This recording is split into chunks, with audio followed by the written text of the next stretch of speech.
Bengali stock market চ্যানেলে আপনাদের স্বাগতম। আমরা এই চ্যানেলে মার্কেট সম্পর্কে বিভিন্ন নিউজ কিন্তু আপনাদের সামনে তুলে ধরি এবং খুব সহজভাবে আপনাদের সামনে তুলে ধরি, যাতে আপনি খুব ভালো করে একটা ইনফর্মড ডিসিশন আপনারা নিজে থেকেই নিতে পারেন। শুধু আজকে না, মার্কেট যদি আপনারা খুব ক্লোজলি অবজার্ভ করে থাকেন তাহলে বেশ কিছুটা সময় ধরে কিন্তু মার্কেট একটা কন্টিনিউসলি একটা ডাউন ট্রেন্ডে রয়েছে। এবার সেই ট্রেন্ডটা কিন্তু আজকেও আমরা দেখতে পাচ্ছি। যেমন নিফটি 50 যদি দেখি, ইন্ডিয়ান যে ব্রড বেস ইন্ডেক্স, সেটা আমরা দেখতে পাচ্ছি প্রায় 1.8%-এর মতো কিন্তু ফল হয়েছে। এবার যদি দেখা যায় নিফটি 50-র মধ্যে, আপনারা যারা আমাদের চ্যানেল অনেক দিন ধরেই ফলো করছেন তারা নিশ্চয়ই জানেন যে নিফটি ব্যাংকের ওয়েটেজ নিফটি 50-এর মধ্যে কিন্তু রয়েছে প্রায় 35 থেকে 36%-এর কিন্তু একটা ওয়েটেজ রয়েছে নিফটি ব্যাংকের এই নিফটির উপরে। কিন্তু আজকে যদি শুধু নিফটি ব্যাংকের ইন্ডেক্স দেখা যায় তাহলে কিন্তু দেখতে পাচ্ছি 2.35%-এর কিন্তু একটা ফল হয়েছে। তার মানে যে ব্রড বেস মার্কেট থেকে কিন্তু অনেক বেশি ফল হয়েছে নিফটি ব্যাংকে। এই চ্যানেলে আমরা এর আগেও ভিডিও যখন পাবলিশ করেছি আপনাদের সামনে এই জিনিসটা কমিউনিকেট করেছি যে শুক্রবারে যখন মার্কেট ক্লোজ হয়েছিল, ওভারঅল মার্কেট যতটা পড়েছিল তার থেকে বেশি কিন্তু ব্যাংক পড়েছিল। সেই জিনিসটা কিন্তু আজকের দিনের জন্য কিন্তু আমরা অ্যাপ্লিকেবল দেখছি। ব্যাংকে আরও একটু বেশি সেলিং প্রেশার রয়েছে।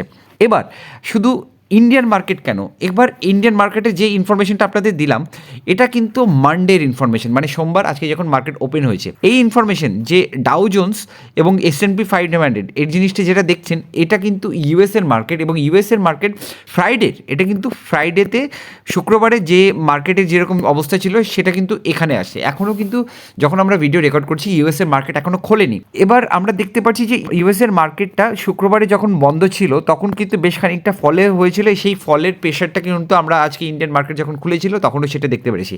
এবার বোঝা যাক যে টোটাল ওভারঅল মার্কেটে কিন্তু আমরা যদি ব্রড বেস সব জায়গাতে দেখি, মার্কেট বিভিন্ন, যদি আপনি দেখতে পাচ্ছেন স্ক্রিনের উপরে লন্ডনের ইন্ডেক্স দেখছেন, প্যারিসের ইন্ডেক্স দেখছেন, মাদ্রিদের ইন্ডেক্স দেখছেন, এখানে বিভিন্ন দেশের ইন্ডেক্স দেখতে পাচ্ছেন। সব থেকে বেশি ফল আপনি কোথায় দেখতে পাচ্ছেন? যদি খুব ভালো করে দেখেন তাহলে এই জিনিসটা কিন্তু খুব ক্লিয়ার হবে। সব থেকে বেশি ফল হয়েছে কিন্তু মস্কোর ইন্ডেক্সে। মস্কোর ইন্ডেক্সটা কিন্তু রাশিয়ান স্টক মার্কেট ইন্ডেক্স, এবং এখানে যদি দেখেন আপনি তাহলে দেখতেই পাচ্ছেন 6.7%-এর ফল হয়েছে। এটা কিন্তু অনেক বড় ফল এখন দেখে বোঝা যাচ্ছে, কিন্তু আপনি যদি মার্কেট যখন খোলা ছিল তখন যদি ফলো করতেন তাহলে আরও বুঝতে পারতেন এই ফলটা এমন কিছু ফল। যখন মার্কেট খুলেছিল, রাশিয়ান মার্কেট খুলেছিল, তখন কিন্তু প্রায় 12%-এর মতো ফল ছিল। 12%-এর ফল আস্তে আস্তে রিকভার করে কিন্তু সেই 6% বা 7%-এর মতো এসছে। এটা দেখে কিন্তু অনেকটা ভয় লাগছে, কিন্তু মার্কেট যখন খুলেছিল এর থেকে আরও সিরিয়াস সেলিং প্রেশার ছিল। এবার সবকটা দেশের মধ্যে আমরা দেখছি যে গ্লোবালি এই যে সেলিং প্রেশার রয়েছে, গ্লোবালি একটা ফল রয়েছে, তার মধ্যে সবথেকে বেশি ফল রয়েছে রাশিয়ান মার্কেটে। এবার চলুন বোঝা যাক কেন রাশিয়ান মার্কেটে এই ফলটা রয়েছে। এখানে দেখছেন যে রাশিয়ান মার্কেট, বা শুধু রাশিয়ান মার্কেট না, রাশিয়ান যে নিউজগুলো আছে সেই নিউজগুলো কিন্তু বেশ ভয়াবহ। আপনি যদি টিভি বা কোনো নিউজ চ্যানেলে যদি দেখে থাকেন খুব ভালো করেই জানেন যে রাশিয়া কিন্তু ইউক্রেনের এগেনস্টে ওয়ার ডিক্লেয়ার করেছে। এখন কিন্তু ওয়ার টাইপ যে সিনারিও চলছে, এটা আগে কি হয়েছিল, ইনভেট করা আর ওয়ার কিন্তু কমপ্লিটলি ডিফারেন্ট সেন্স। এখন রাশিয়া অফিসিয়ালি কিন্তু ওয়ার ডিক্লেয়ার করে দিয়েছে, এবং তার জন্য দেখতে পাচ্ছেন যে ওয়ার রিলেটেড বিভিন্ন কিছু হচ্ছে এখন। যেমন রাশিয়ান স্কুলের ব্যাপারে আপনি নিউজ পাচ্ছেন। শুধু তাই না, যদি রাশিয়া সম্পর্কে আরও অনেক ধরনের যে ওয়ার রিলেটেড নিউজ পাবেন, সেই নিউজগুলো কোনোটাই কিন্তু প্লেজেন্ট নয়। এখানে আপনি আর একটা নিউজ দেখতে পাচ্ছেন যে রাশিয়ার যে শুটিং বা লোকাল যে পাবলিক সিটিজেন, এদের কিন্তু বিভিন্নভাবে ফোর্স করছে, বা এদের কিন্তু যে মিলিটারি রয়েছে, মিলিটারির সঙ্গে যুক্ত হয়ে কিন্তু ওয়ারের জন্য কমপ্লিট প্রিপারেশন সেটা কিন্তু চলছে।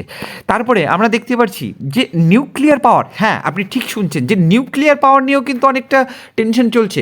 কারণ এই যে ওয়ার হচ্ছে, এই ওয়ারে, এই যুদ্ধের সময় যদি রাশিয়া কোনো নিউক্লিয়ার ওয়েপন ইউজ করে তার জন্য কিন্তু আগে থেকে ইউএস কিন্তু একটা সতর্কতা দিয়ে দিয়েছে। তার মানে দেখতেই পাচ্ছেন যে শুধুমাত্র যুদ্ধ কিন্তু রাশিয়া এবং ইউক্রেনের মধ্যে সীমাবদ্ধ নয়। রাশিয়া ইউক্রেনের যুদ্ধের জন্য ইউরোপিয়ান মার্কেট কিন্তু অনেকটাই ডাউন রয়েছে। কারণ আপনারা জানেন যে একটা গ্যাস সাপ্লাইয়ের জন্য অনেক বড় একটা নির্ভরশীলতা কিন্তু রয়েছে ইউরোপিয়ান মার্কেট কিন্তু রাশিয়ার উপরে। এবার যদি একটা সাপ্লাই চেন এমন হয়ে গেছে গ্লোবালি, এত সুন্দরভাবে এখন আমরা সবাই কানেক্টেড, কোনো একটা কান্ট্রিতে যদি অসুবিধা হয় সেই ইম্প্যাক্টটা কিন্তু পুরো অল ওভার ওয়ার্ল্ডের উপরে আসে। তো সেই জিনিসটা আমরা আবার দেখতে পাচ্ছি, এবং এখন যদি দেখা যায় যে রাশিয়ান ইউক্রেনের যে ওয়ার, সেটা কিন্তু লাইভ বিভিন্ন রকমের ফুটেজ পাওয়া যাচ্ছে। আর তাতে বিভিন্ন যদি ইউটিউব চ্যানেলে দেখেন, কোনো লাইভ যদি টেলিকাস্ট দেখেন, তাহলে হয়তো মাঝে মাঝে বুঝতে পারবেন যে রাশিয়ার যে নিজস্ব সিটিজেনরা তারা কিন্তু দেশ থেকে বিভিন্ন জায়গাতে চলে যাচ্ছে। তার মানে বুঝতেই পারছেন যে স্টক মার্কেটে কী হবে যদি দেশের নাগরিকরা সেখান থেকে যদি অন্য কোথাও চলে যাচ্ছে, তার মানে নিশ্চয়ই ইনভেস্টাররা আরও অনেক বেশি ভয় পেয়ে যাবে। তো সেই জিনিসটা কিন্তু অনেক ভালোভাবে আমরা মার্কেট প্রেশারের মাধ্যমে দেখতে পাচ্ছি। এই যে নিউজগুলো, এই প্রত্যেকটা নিউজ, যে রাশিয়ান ওয়ার রিলেটেড যে নিউজগুলো আছে, সেটা কিন্তু আপনি ভালো করেই নিউজ আর্টিকেলের মধ্যে পড়তে পারেন। আর এই যে সিনারিওটা, সেই সিনারিওটা আরও বেশি ইন্টেন্সিফাই হতে চলেছে। আর এরকম নিউজ যদি কন্টিনিউ হতেই থাকে, তাহলে হয়তো রিসেন্টলি মানে এখন রাশিয়ার মার্কেটে যদি ডাউনওয়ার্ড প্রেশার থাকে, তাহলে হয়তো মানে পুরো জায়গাটায়, মানে পুরো অল ওভার দ্য কান্ট্রিজ আমরা দেখতে পারবো হয়তো অল্প বিস্তর প্রেশার থাকবে। এটা দেখুন, যে কোনো একটা ইভেন্ট যখন হয়, যে কোনো একটা ইভেন্ট হয়, তার কিন্তু অনেকগুলো ইম্প্যাক্ট থাকে। তাহলে যদি দেখেন যে যখন করোনা ভাইরাস হয়েছিল, কী হয়েছিল, যখন প্রথমে লকডাউন হয়েছিল, লকডাউনের পরে যে সাপ্লাই চেন ডিসরাপশন হয়েছিল, তাই না? তো প্রথমে ওয়ারের মাধ্যমে কী হয়, অনেক লস অফ লাইফ হয়। এই জিনিসটা খুব আনপ্লিজেন্ট ব্যাপার, এই জিনিসটা খুব ভয়াবহ ব্যাপার। আর এই টেনশনের উপরে এটা কিন্তু ফার্স্ট ডিগ্রি কনসিকুয়েন্সেস, যখন ফার্স্ট ডিগ্রি কনসিকুয়েন্সেস থাকে, সেটা কিন্তু সেন্টিমেন্ট রিলেটেড হয়।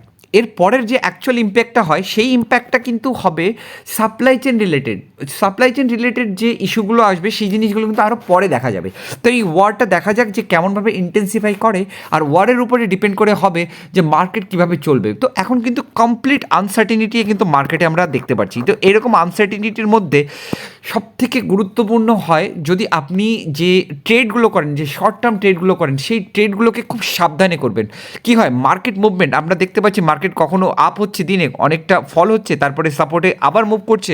এই জিনিসটা খুব আনপ্রেডিক্টেবল হয়ে দাঁড়ায়। যতটা সম্ভব হয় খুব সতর্কভাবে এখন এই ট্রেডগুলো করবেন। আশা করি আমাদের এই ভিডিওটা আপনাদের অনেক ইনসাইট পেতে সাহায্য করেছে মার্কেট ব্যাপারে। এরকম অনেক ভিডিও আপনাদের সামনে আমরা তুলে ধরবো ভবিষ্যতে। নিশ্চয়ই সাবস্ক্রাইব করুন আমাদের চ্যানেলে।